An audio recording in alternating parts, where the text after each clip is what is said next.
Hey FPC, I'm Beth Brown. I get to be a Grow Group facilitator and a member of this church, and I'm excited to be sharing something with you today. Did you know FPC has a YouTube channel? Well, we do.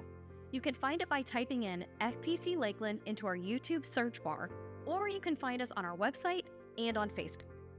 On the YouTube channel, we have all the sermon series from the past and the current one we're in now. But there are several other resources we want to highlight, like our Beyond the Sermon podcast we host every week. This podcast takes Sunday's conversation further by asking tangible questions on how we can live out what we discussed in the sermon. God's word says that we aren't to just hear his word, but apply it in our daily lives.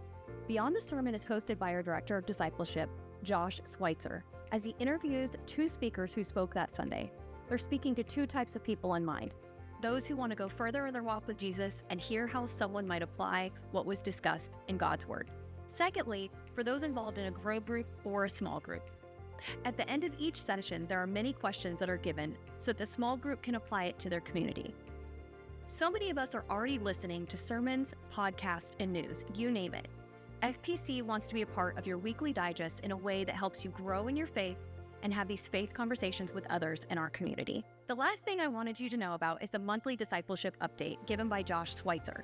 Each month, he gives you a peek behind the scenes on what FPC is working on when it comes to cultivating a community of discipleship. He interviews ministry leaders, members of our community, and discusses what is going on in their ministries and how we can be a part of helping what God is already doing.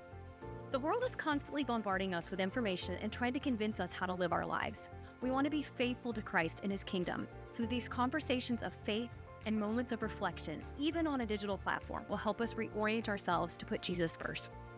If you haven't checked it out yet, give it a peek.